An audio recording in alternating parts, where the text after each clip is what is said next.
Selamat datang di M. Harvin Zuhdi Channel, channel YouTube yang menghadirkan dakwah kultural virtual dengan pemahaman moderasi agama, menghadirkan juga cerita-cerita tentang perjalanan kehidupan yang humanis dan sublimatif dengan 3 mutu: membaca langit, dibaca bumi, melangitkan zikir, membumikan fikir. Iqra biharfin, karir bi alfin. Oke sahabat, jangan lupa subscribe, like, share, and comment.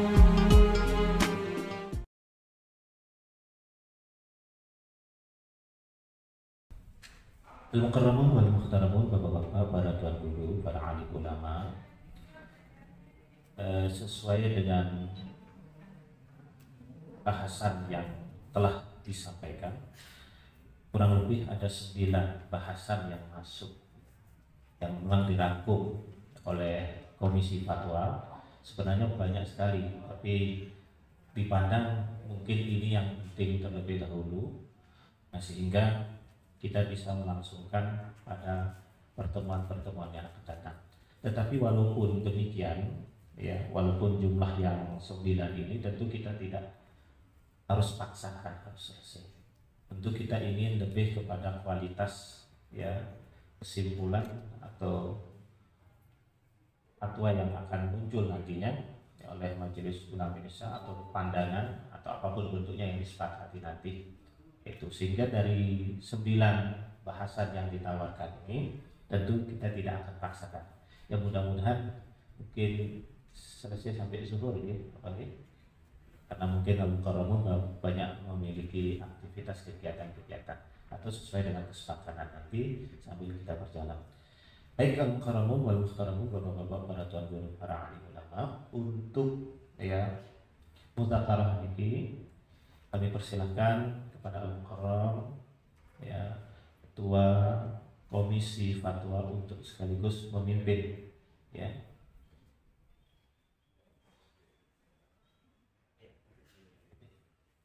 Dan dipimpin oleh Ketua Komisi Fatwa, nanti Tulen yang langsung sekretaris Komisi Fatwa seperti ini. Pada ayahanda dipersilahkan. Sama ya.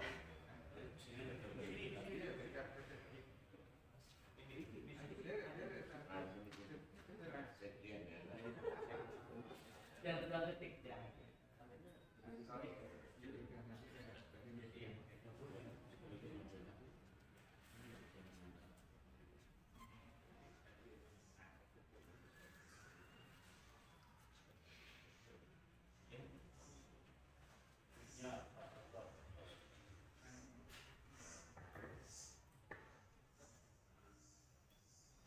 Bismillahirrahmanirrahim. Assalamualaikum warahmatullahi wabarakatuh. Baik, yang tunas izin kepada Bapak Mukarram Tuan Guru, pada kesempatan ini seperti yang sudah kita sampaikan dari Komisi Fatwa, berupa surat dan lampirannya, yaitu ada sekitar 9 pertanyaan.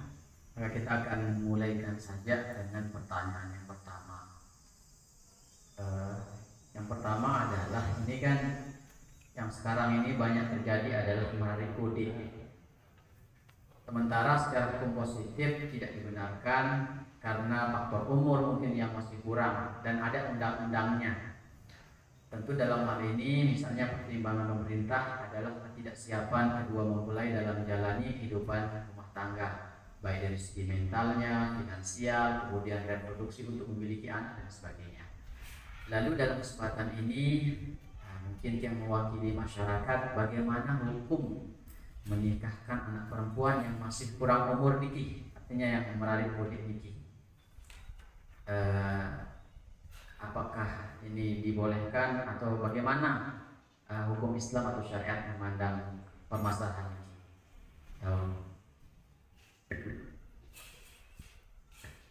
Assalamualaikum warahmatullahi wabarakatuh.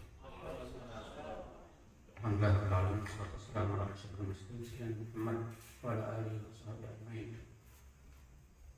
Semua soal-soal yang pertanyaan-pertanyaan banyak 9 sekarang ini alhamdulillah saya sudah baca dengan cara seadanya lah. Kemudian nanti jawaban itu para masyarakat yang menentukan dan menyesuaikan. Sebab itu cuma jangan kamu menjawab pertanyaan yang pertama yang sudah ada. Jawab. Dalam Islam, selalu hukum ditentukan pada usia mumayyiz dan balik. Pendapat mazhab Syafi'i untuk usia seorang laki-laki dan perempuan adalah 15 tahun atau sudah mimpi basah atau keluar darah bagi perempuan yang sudah umurnya 9 tahun atau yang sudah siap buat hamil. Tidak boleh digauli kalau masih belum balik. Sedangkan dinikahi boleh sebelum balik sekalipun masih bayi. Siti Aisyah, istri Rasul Sallallahu Alaihi Wasallam, nikahnya sedang berumur 6 tahun. Hukum Islam yang sudah baku berdasarkan dalil dari Al-Quran dan Sunnah dan dari kitab-kitab yang muktabar takkan bisa disaingi dengan hukum buatan manusia yang selalu ada perubahan menurut zaman dan menurut pemerintah yang sama. Orang mengerti. Wa ajma'a ahlul ilmi ala anna nikahal abi ibnatahu al-bikra as-saghira la jaizu idza zawwajaha min kufrin. Di hadis Aisyah radhiyallahu ta'ala anha qalat tazawwajani an-nabiy sallallahu alaihi wasallam wa ana ibnatu sittin wa banna bihi wa ana ibnatu tis'in muttafaqun alaih. Ini pada Iqad bin Jam. Kata Ibnu Munzir, sepakat ahli ilmu tentang boleh seorang ayah menikahkan putrinya yang masih gadis kecil bila ia menikahkan dengan yang kufur atau sesuai berdasarkan hadis itu. Aisyah radhiyallahu anha katanya, aku dinikahi Rasulullah sedang usia 6 tahun dan menggauli aku ketika aku berusia 9 tahun. Juga pada kitab Nurullah Syarah Mawam Aqidatul Awam halaman 34 sebagai berikut. Al-awwal al-ula min al-azwaj allati tufiya Rasulullah sallallahu alaihi wasallam anhunna Aisyah binti Abi Bakr as-Siddiq radhiyallahu ta'ala anha. Fatazawwajaha fi Syawal sanata 12 min an-nubuwwah ala qawlin wa kanat binti Sab'i ala qawlin wa bana biha fi Syawal ala ra'si 8 ashhurin min al-hijrah ala qawlin wa hiya binti. Yang pertama, dan istri Rasul sallallahu alaihi wasallam yang 9 yang ditinggalkan wafat adalah Siti Aisyah binti Abu Bakar. Rasulullah sallallahu alaihi wasallam menikah bersamanya pada bulan Syawal tahun 12 dari kenabian menurut satu pendapat. Usianya ketika itu baru 76 menurut satu pendapat, dan berkaunya pada bulan Syawal 8 bulan dari hijrah umur 9 tahun menurut satu pendapat.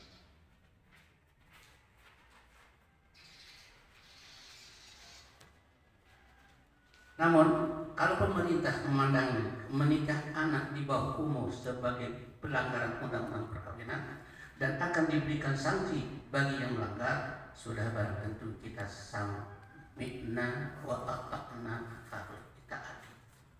Jadi, kalau anak laki-laki dan perempuan yang masih usia di bawah 19 tahun belum dinamakan balik hingga belum dinamakan mukallaf, makanya belum berkewajiban untuk salat, puasa, dan kira-kira berani kita sampaikan kepada mereka, kamu belum balik, boleh tidak salat. Nah, inilah jawaban yang pertama. Iya, tadi sudah ada pandangan dari Bapak Al-Mukarram, mungkin ada yang ingin menanggapi?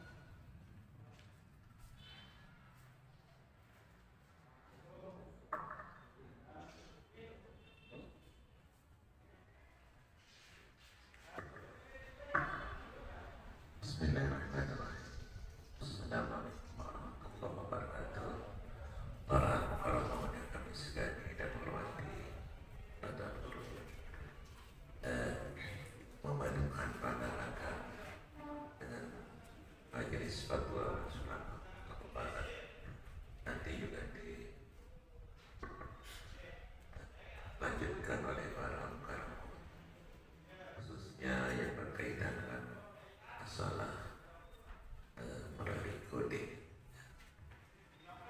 tarikode yang disampaikan dalam poin 1 ini, orientasi pemikirannya adalah berdasarkan pertimbangan pemerintah.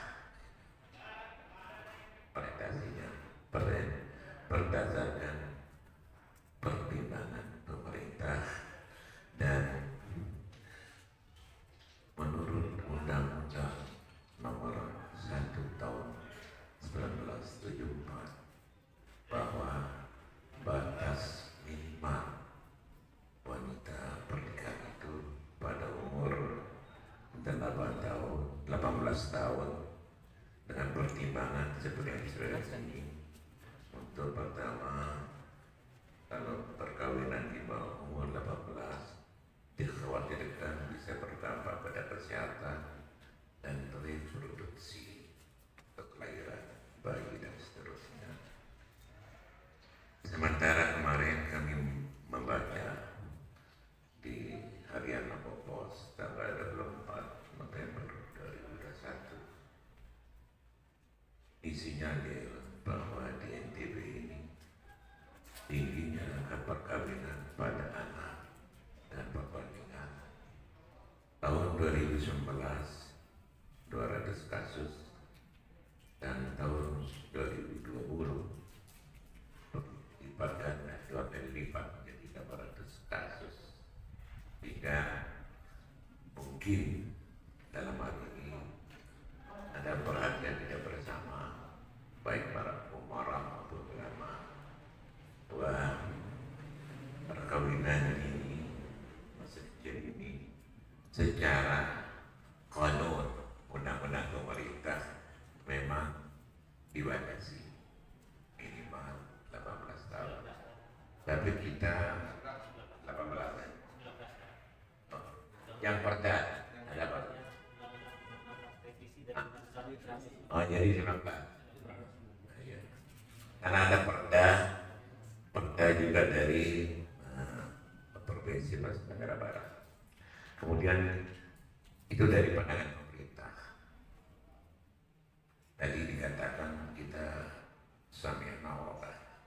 Cuman mungkin dari pandangan agama syar'i perlu juga kita sampaikan pada sebagai kedua fatwa tadi bahwa batas minimal usia nikah secara syar'i di dalam kitab Minhaj Syarah Sahih Muslim bab jawaz tazwijil abil bikra as-saghirah fihi haditsun Aisyah radhiyallahu anha qalat tazawwajani Rasulullah sallallahu li sitti sinina wa banabi wa ana bintu tis'i sinin. Ini hampir sama apa yang saya sampaikan itu. Jadi dengan demikian di pandangan agama umur 9 tahun sudah bisa, karena Rasulullah SAW mempraktikkan seperti itu. Tapi dari pandangan pemerintah, karena populasi penduduk itu besar, banyak besar secara mendunia, bukan Indonesia saja, sehingga kadang-kadang banyak sekarang terjadi perkawinan di bawah umur menurut undang-undang akibat dari berbagai teknologi, baik HP, internet, dan banyak orang nikah kawin lewat HP dan internet. Bahkan tidak terjadi lagi ketebak kalau lewat internet. Padahal kita dianjurkan untuk ketebak juga untuk tahu calon istri kita, calon suami kita. Dengan banyak terjadi kawin ceri. Jandanya sekarang hampir ribuan. Lombok ini 5.769 jandanya. Janda ini menunggu siapa dari Bengkulu rekannya mengambilnya ini ya. Kasihan kan Madinah. Saya kira demikian dari kami untuk sementara. Nomor Abdul Kahar yang kami hormati dan terima kasih. Wassalamualaikum warahmatullahi wabarakatuh.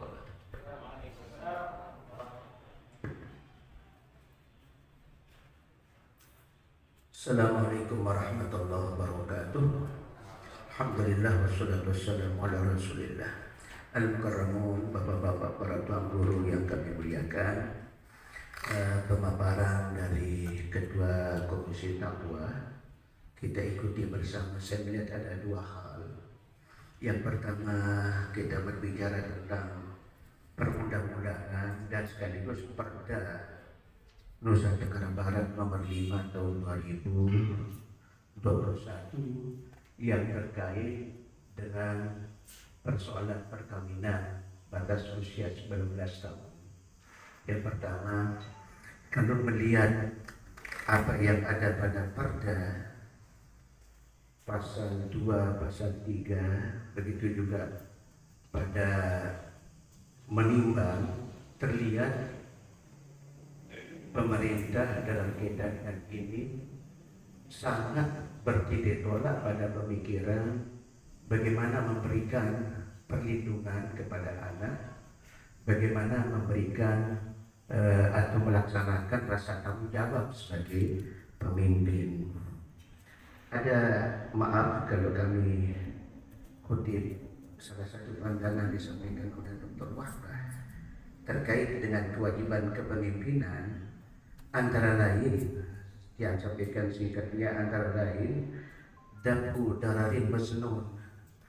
Jadi gimana pemerintah kemudian berkewajiban untuk melakukan langkah antisipasi terhadap kemungkinan yang memudaratkan yang bisa akan terjadi. Tentu masih semua dalam prediksi, bahkan Al-Mukarram Ayahanda tadi Dr. Fonis memaparkan beberapa ratus kasus yang terjadi di Nusa Tenggara Barat. Jadi saya kira darah al-Majnun itu sudah terlihat di NTB. Itu pertama.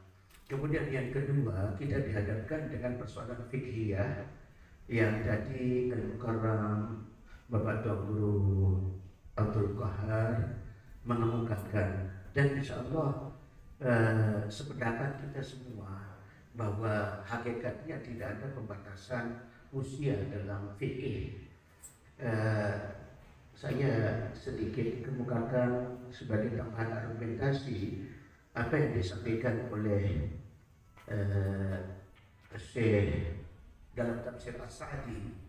Beliau menafsirkan allati lam yahilna dalam surat At-Talaq ayat 4 yang terkait dengan iddah salah satu ashur. Kemudian di ujungnya itu ada allati lam yahilna. Beliau tafsirkan ayat as-sighar allati lam ya'tihinal haid. Jadi as-sighar allati lam ya'tihinal haid. Jadi di bawah usia, di bawah masa haid pun perempuan bisa kawin secara fikih atau dalam pandangan Syekh, dan tentu penafsiran beliau sangat kuat dalam kaitan dengan ini. Belum lagi apa yang tadi disampaikan oleh Al-Mukarramun yang tidak merasa perlu menambahkan berbagai ulasan-ulasan para ulama, bahkan dalam batasan yang ada cuma batasan pada balighah amla, hanya itu dalam fikih, pada balighah amla, tidak pada batasan usia 17, 18 atau 16. Jadi pada balighkah ya atau tidak. Itu yang saya lihat dalam I'anatul Talibin dari kalangan para ulama kita di Melas sepakat itu payuzawwijuna al-awliya al-madhkurun ala tartibi wilayatihim balighatan la sagiratan. Jadi para wali sesuai dengan urutan perwalian boleh saja menikahkan anak, tetapi dengan catatan baligh. Jadi bukan batasan usia. Baligh itu kan 9 tahun batas penerimaan makmur dalam yang baca 9 tahun kurang 16 hari wanita sudah, kalau mengalami undangan sudah haid.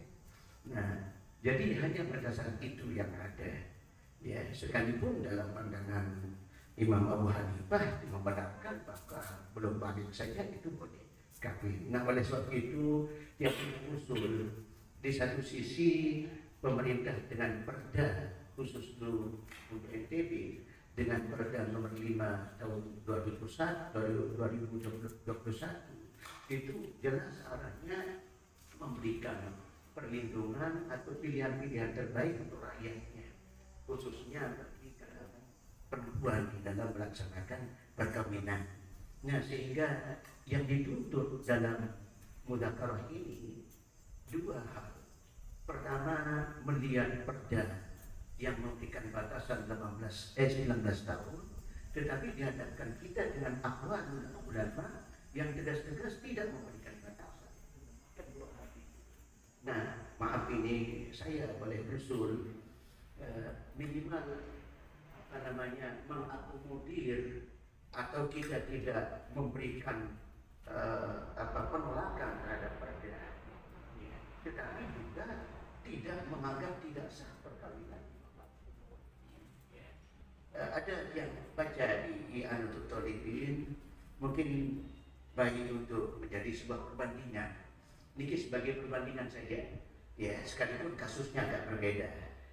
Lau zawwajhal qati imra'atan qabla thubuti tawkilihi, ya, bal bi khabari adlin nafadha wa sahha walakinnahu ghairu jaiz. Nah ini walakinnahu ghairu jaiz ini yang saya garis bawahi. Jadi beliau katakan secara tegas, kalau qadi mengawinkan seorang perempuan padahal perwakilan belum sampai kepadanya atau baru sebatas kabar dari orang yang adil, itu sah perwakilan, tetapi dan berlangsung, tetapi tidak boleh dilakukan.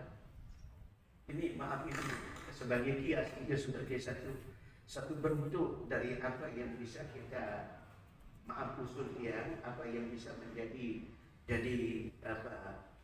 pegangan. Kita berhadapan dengan kondisi masyarakat kita, ya, lebih-lebih al-mukarram al-aziz Tumrul Taisir yang hampir bilang itu tumrang. Ya, maaf ini kita berhadapan dengan hal yang sama. Tidak sedikit kita berhadapan dengan baru balik. Ya, tidak hanya Lombok Tengah yang terekspos itu ke Lombok Tengah, padahal Lombok Barat hampir banyak terjadi perkawinan di Lombok Tengah. Nah, niki kalau kita katakan berpegang dengan pemerintah itu kemudian maka tidak sah, tentu mengatakan.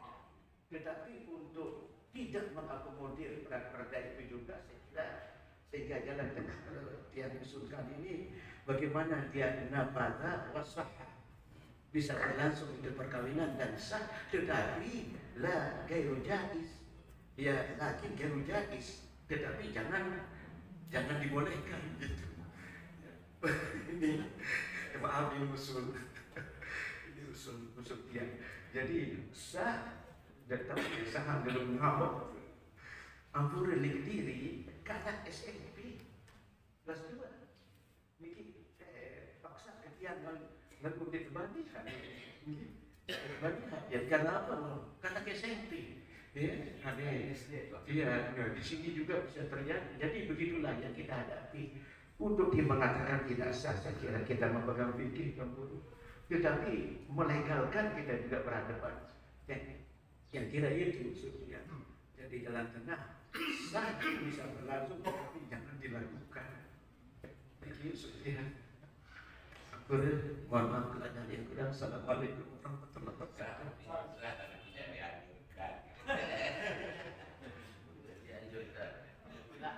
Mungkin ada dari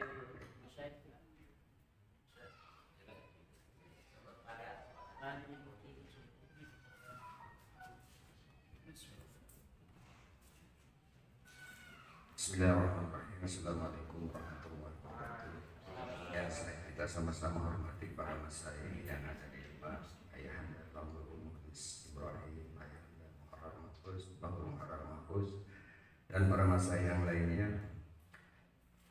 Pada kesempatan ini saya ingin menyampaikan ada catatan dari yang temukan di kitab Mamitian, yaitu tentang arba'u qawaidah tadurul ahkam alaiha, yaitu tahrimul qaul 'ala Allah bila ilmin, dan yang kedua al halalu bayyinun wal haram bayyin, yaitu mengutip dari hadis. Kalau kita merujuk dari apa yang sudah disampaikan tadi oleh para masyayikh, bahwa hukum pernikahan anak kecil itu kan sah, dan sepakat para ulama sigor itu batasnya yang dahi ilal bulu, dia akan sampai dikatakan anak baru selesai dikatakan anak kecil ketika dia sudah balik. Hadis menjelaskan tentang bahwa pernikahan anak kecil ini sah, kita dihadang oleh perda. Sementara kalau kita lihat fakta di lapangan, bahwa seperti yang dikatakan oleh Tonggo Muharrar barusan, bahwa banyak anak SD yang nikah, banyak tamat SD masa baru tamat kelas 6 nikah. Kalau kita tinjau dari sisi hukum Islam, maka perkawinan itu kan sah. Nah, saya rasa apa yang penting di sini adalah bahwa MUI itu menyampaikan pikiran-pikiran ulama, bahwa jangan sampai perda itu mengalahkan aturan-aturan agama yang sudah baku. Apapun sih apa gunanya kita mayoritas muslim di sini kalau semua kita dibatasi oleh perda-perda yang tidak jelas? Itu kan ciptaan manusia. Sementara kalau Nabi itu kan wa yantiqu 'anil hawa in huwa illa wahyun yuha. Ini hanya karena aturan-aturan seperti tadi ampuran ini hanya segelintir DPR bekerjasama dengan bupati membuat perda lalu mengalahkan aturan-aturan agama yang baku. Ini ampuran ini agak sedikit. Syai'in sakata anhu asy-syari'u la yahillu li ahadin ay yuharrimahu aw yujibahu aw yastahibbahu au yukrihahu. Kalau sudah jelas, tidak, ini pernikahan sudah jelas, maka tidak ada hak manusia untuk mengatakan ini tidak boleh, ini tidak boleh. Artinya manusia biasa, karena Nabi kan Nabi, ini kan manusia ulama, apalagi sekelas DPR, dia tidak berhak mengatakan ini tidak boleh, itu tidak boleh. Kan sudah jelas hukumnya. Ampuran ini mungkin ini dulu, nanti mungkin ada yang lebih nanti dari Ustaz di sebelah saya ini. Terima kasih. Assalamualaikum warahmatullahi wabarakatuh. Alhamdulillah, wassalamualaikum warahmatullahi wabarakatuh. Tadi banyak yang sudah disampaikan oleh para masyayikh dan para asatidzah. Ya, Allah sangat mencukupi, saling melengkapi. Yang mungkin sedikit tambahan. Pertama, memang tadi seperti yang beliau sampaikan, ya, hukum syariat yang ada di dalam Al-Quran dan Sunnah itu ya tidak bisa kita rubah. Kita sepakat dari secara akidah apa yang sudah ditetapkan oleh Allah dan Rasulullah SAW itu wajib kita terima seperti dalam Al-Quran. Maka dari mu'minin wala mu'minatin idza qadallahu wa rasuluhu amra ayyakuna lahumul khiyaratu min amrihim. Tidak pantas bagi seorang mukmin dan mukminah kalau Allah dan Rasulullah sudah memutuskan suatu perkara akan ada pilihan lain. Dan banyak tentu dalil dari sunnah Nabi dalam masalah ini. Dan ini mungkin juga harus jadi stressing para masyayikh, para pengguru kita, para ulama kita untuk memberikan masukan dan kepada pemerintah, karena harus ada sinergi yang bagus antara umarah dan para ulama kita. Karena memang juga yang berkembang sering terjadi dijadikan dalam banyak masalah sampai kepada masalah-masalah yang mungkin besar, seakan-akan dipertentangkan antara agama dengan negara dan sebagainya. Ya, termasuk misalnya tentang Pancasila, misalnya sebenarnya itu kan hasil kesepakatan para ulama kita juga, yang sebenarnya semua ada kaitannya dengan agama karena yang meletakkan para ulama.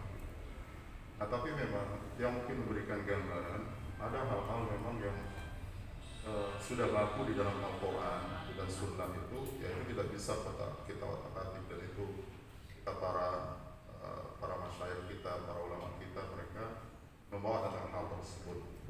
Nah, tapi kita mungkin memberikan semacam gambaran untuk masukan untuk pemerintah kita, di samping apa yang kita sebutkan tadi, apa yang sudah berlaku misalnya pada para pemimpin kita dulu, bahkan di zaman khulafa dan di zaman sahabat Umar bin Khattab, seperti disebutkan di dalam Sahih Muslim.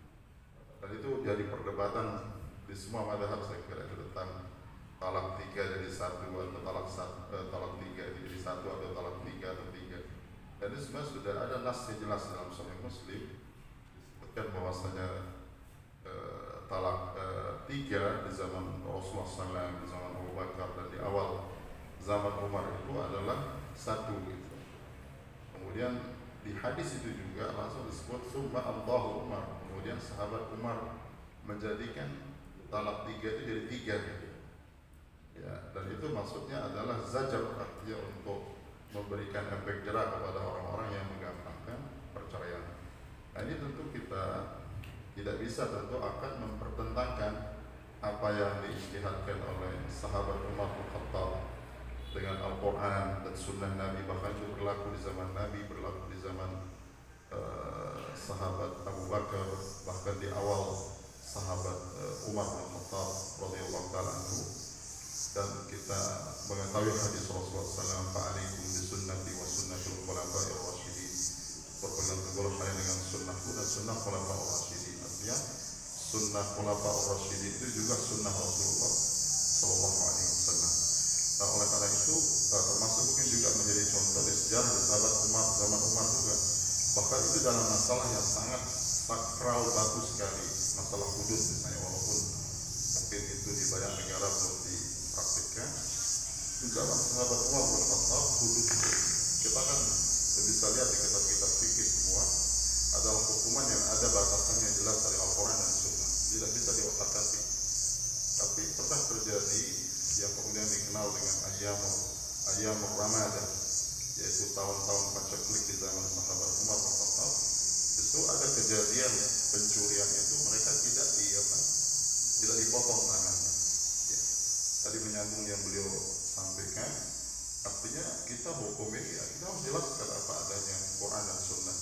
Tapi mungkin ada sesuatu yang sifatnya kondisional, sifatnya dari penguasa itu, mereka kemudian mengambil pilihan lain untuk maslahat yang seperti disampaikan oleh para masyayikh tadi. Ya, artinya untuk menggabungkan, karena kita kesannya memang sudah mulai, terutama di kalangan misalnya sebagian yang mengentengkan tentang Al-Quran dan Sunnah dan juga turas para ulama kita, jadi seakan-akan dibenturkan sekarang peraturan-peraturan yang ada ini. Oleh sebagian mungkin ini jelas sudah dengan ajaran Islam misalnya, atau orang yang mau lepas dari itu seakan-akan tidak bisa ketemu begitu antara ini. Apalagi fenomena belakangan ini ada isu bahwa itu sudah seakan-akan apalagi disusupi radikal dan sebagainya. Ini juga perlu jadi perhatian. Perlu ada rekomendasi dari Majelis Ulama, artinya apa yang sudah ada baku memang dari Al-Quran, Sunnah, apa yang digaungkan oleh para ulama kita ya harus kita tegaskan, sampaikan. Tapi kalau ada hal-hal yang sifatnya ini, ya itu mungkin kondisional, artinya sifatnya. Dan itu mungkin ada dua opsi. Kalaupun bisa diberlakukan umum, ya harus dilihat dulu betul-betul kondisi yang menuntut itu untuk jadi umum. Seperti misalnya yang terjadi pada sahabat Umar bin Khattab, ya, di dua kasus tadi itu, atau akan seperti disampaikan oleh Ketua tadi, Ketua Pondok Muharram juga oleh dia sampaikan itu sudah pas ini. Tapi misalnya sifatnya itu tetap yang baku itu ada, tetapi apa namanya pada pribadi atau disebut misalnya qadiyatu ain, ya, dia ada pada masalah tertentu. Nah mungkin ini tugas nanti KUA dan ini melihat orang ini pantas atau tidak dia ini. Nah memang Pak beliau sampaikan tadi, kalau mungkin digabungkan, kan juga ada di dalam fikih seperti masalah sholat misalnya, tentang orang yang sholat memakai pakaian yang maksud, ya sah sholatnya tetapi haram perbuatannya gitu. Kan itu ada yang terjadi seperti itu. Perbuatan ini dia haram. Atau masalah puasa misalnya, orang yang mencuri sendal orang begitu dia puasa, ya puasanya sah tapi dia ya apa namanya berdosa, mungkin pahalanya akan berkurang. Nah, karena hal-hal ini kita memang itu mungkin beban kewajiban dunia akhirat para masyayikh ya, yang harus kita sampaikan kepada penguasanya, apa ada hukum ini kayak begini. Ya, tapi memang ada hal-hal yang sifatnya mungkin kondisional jadi celah, bukan berarti kita membenarkan seperti yang belum sampaikan, jangan nanti yang yang jelas haram jadi halal, yang halal jadi haram gitu saya gitu. Yang haram ya tetap haram, tapi ada hal-hal sama dengan kondisi darurat yang kita sudah seperti apa alai al-darurat tubihul mahdurat dan sebagainya. Ya, ini kan kita memang dari komisi fatwa kita dari masyarakat kita hanya sekedar bisa dan masukan pemerintah. Itu yang bisa sampaikan itu saja. Allah Ta'ala.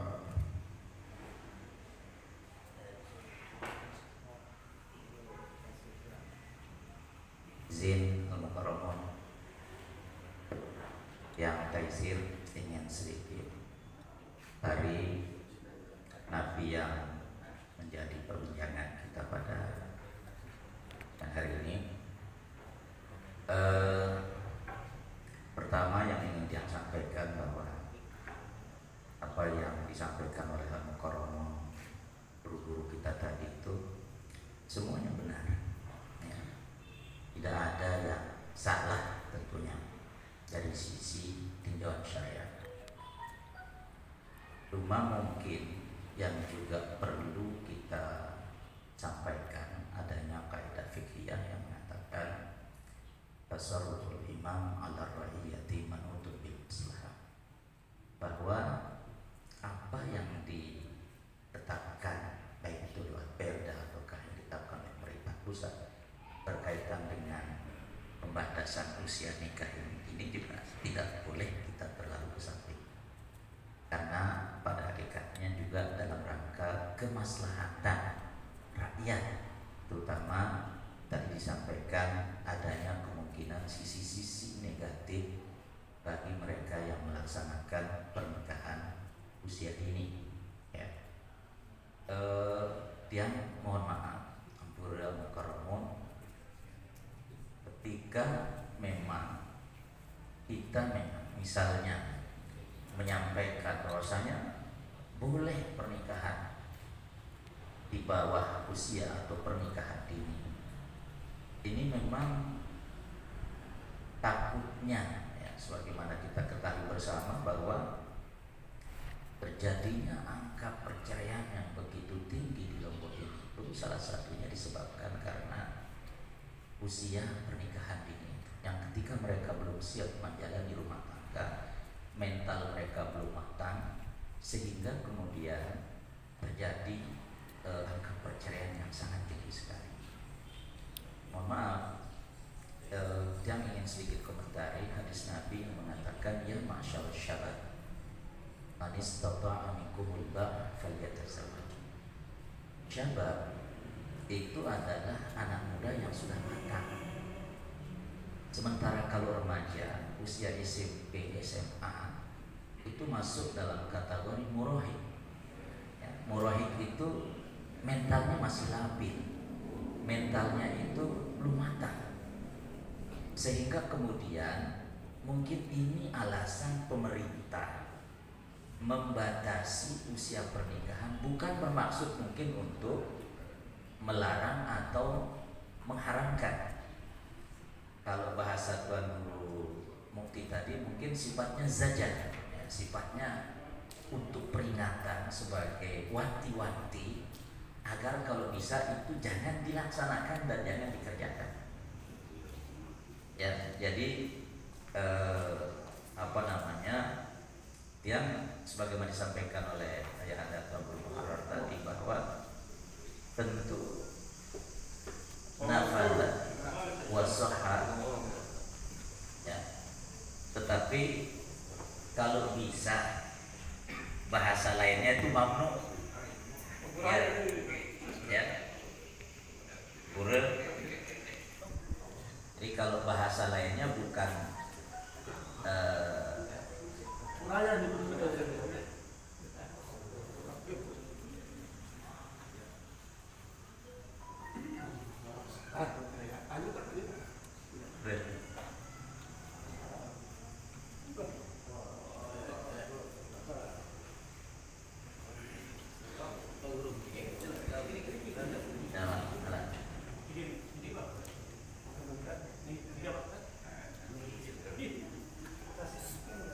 jalankan sedikit saja.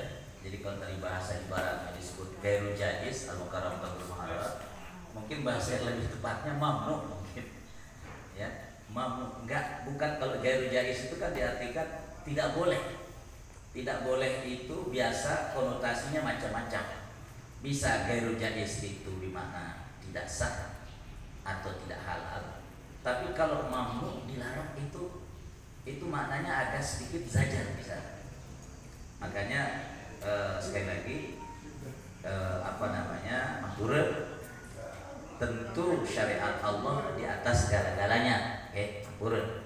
Karena ya ayyuhalladzina amanu la tuqaddimu baina yadayillahi wa rasulih, itu jelas di Al-Qur'an. Tetapi juga dalam arti, mohon maaf, kita juga tidak boleh kemudian menganggap seolah-olah perdakah itu peraturan pusatkah itu yang berkaitan dengan pembatasan usia nikah ini kemudian kita anggap seolah-olah bertentangan dengan syariat Islam. Karena pada hakikatnya sekali lagi tasarruful imam ala ra'iyati manutun bil maslahat. Itu saja, terima kasih.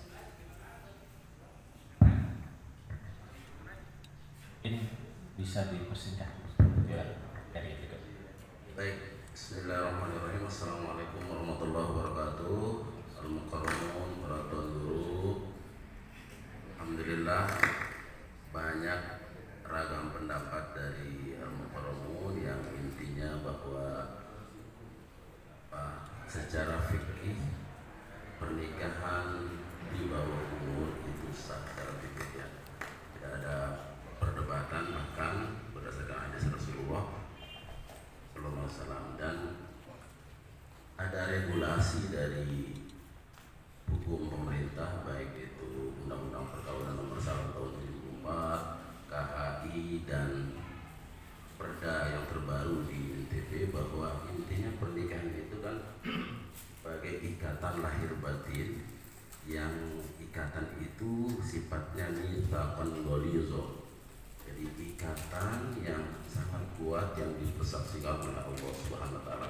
Oleh karenanya urusan perkawinan ini bukan sekedar urusan, sekali lagi, berkaitan dengan urusan antar individu, tapi juga mencakup Allah dan menyangkut hubungan daulah, hubungan negara. Kenapa negara berperan di sini? Karena kita hidup di sebuah wilayah negara, sehingga tasarruful imam ala ra'iyah manutun bil maslahat itu menjadi sangat signifikan. Jadi tadi ya masyarus sabab man istata'a minkumul ba'ah. Al-ba'ah itu adalah kemampuan. Kemampuan itu banyak artinya, bisa kemampuan fisik, ya fisik itu berkaitan dengan umur, kemampuan finansial, maupun kemampuan yang lainnya. Jadi saya sepakat bahwa tidak ada pertentangan antara nas Al-Quran, aqwalul ulama, dan regulasi yang dikeluarkan oleh pemerintah.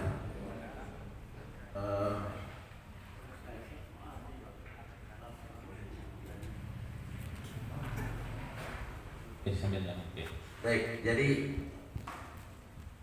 dalam konteks ini pemerintah mungkin sudah membuat hukum itu berbasis ijtihad tatbiki, yang dalam konteks ini bisa dikaitkan dengan tahqiqul manam, melakukan verifikasi lapangan. Secara faktual, realitas yang ada, perkawinan di bawah umur itu sangat rentan, baik secara kesehatan, mental, spiritual, finansial, apalagi itu kita lihat fenomena di Lombok saja, ya. Banyak sekali tadi janda-janda kawin cerai itu akibat salah satunya perkawinan di bawah umur. Itu tahqiqul manat, verifikasi alasan al-illahnya di situ. Jadi manatnya bahwa betapa banyak janda-janda pernikahan yang tidak berlangsung lama dan tidak sejahtera secara sosial, ekonomi, dan sebagainya. Karena pernikahan itu bukan untuk satu tahun, bukan limit edition, tapi kan sampai akhirat nanti. Nah, jadi kami berharap bahwa ini adalah regulasi yang dikeluarkan kita itu berbasis maqasidus syariah. Maqasidus syariah yang setelah hifzuddin itu ada hifzul nafs.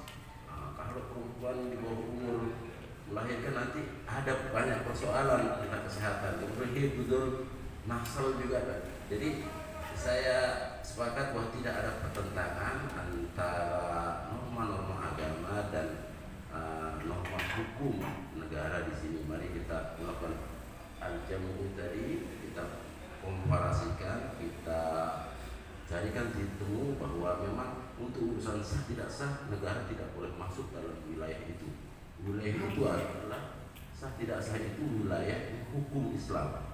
Perlu istimbatul ahkam. Nah, negara hanya pada wilayah regulasi administratif.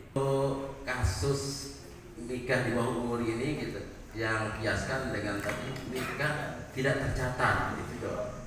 Dalam Al-Quran maupun hadis tidak ada redaksi tentang pencatatan perkawinan pernikahan. Yang ada malah pencatatan hutang. Nah, ini kita bisa kiaskan ke, kalau Ampura bisa ke kias aulawi lah ya. Untuk urusan yang sangat remeh-temeh, dibandingkan dengan urusan hidup dunia akhirat ya. Jadi suami istri itu tidak ada. Nah, bisa dikiaskan. Jadi saya kira ada persoalan hukum yang perlu kita pikirkan, aspek maslahah, kemudian tahqiqul manaf, dan berkaitan juga dengan karena syariah itu ujung-ujungnya lima sholihin ibad. Jadi saya sepakat bahwa untuk urusan halal haram sahnya itu masuk domain fikih hukum Islam, dan untuk administrasi itu bagiannya negara. Negara hanya meregulasi supaya terjadi kebaikan, kemaslahatan. Saya kira dan kira begitu. Syukran. Assalamualaikum warahmatullahi wabarakatuh.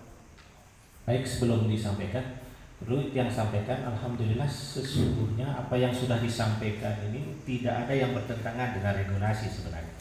Karena apa, regulasi kita mengisyaratkan di situ kalaupun toh terjadi pernikahan pada usia di bawah umur, itu ada solusinya melalui izin pengadilan. Artinya semangatnya sudah sama sebenarnya Pak Nike. Cuma bagaimana kemudian pandangan MUI Kabupaten Lombok Barat ini dirangkum nanti, ya mohon sekjen. Saya kira itu. Sebentar. Biarkan aja dia. Giring, silakan. Ya betul. Begini, apa yang disampaikan tadi oleh para masa ini sepakat. Tetapi pada giliran nanti itu persoalan bergulir kepada regulasi pemerintah, selalu dominan regulasi pemerintah. Kasus terjadi ini sedang terjadi. Ada orang kawin dengan perempuan di bawah umur, dan laki-laki sudah punya istri dan kawin lagi dengan anak perempuan di bawah umur. Nah, saat itu didamaikan oleh kepala desa. Tiba-tiba hanya dalam hitungan 3 hari dari Jakarta datang perlindungan anak. Ini kasus ini terjadi sekali di Lombok Tengah di Bilebante. Nah, itu menumpuk kepada laki-laki itu dan berat sekali tuntutannya. Nah, hal yang seperti ini kan kita berbicara dengan hukum fikih dan bisa betul. Regulasi pemerintah cenderung lebih dominan dalam memutuskan perkara seperti ini. Ini perlu jadi pertimbangan sebelum ini diputuskan. Jadi sudah tambahan. Terima kasih. Catatan ya, mungkin ini seperti semacam pemikiran yang ada juga sih, bahwa memang kebanyakan seperti dikutip tadi tentang ijma' para ulama bahwa nikah anak menikahkan oleh bapak putrinya yang eksekutif boleh izza wajah min kufin. Memang selalu jadi rujukan itu adalah apa yang dilakukan Rasulullah terhadap Aisyah ketika beliau menikahi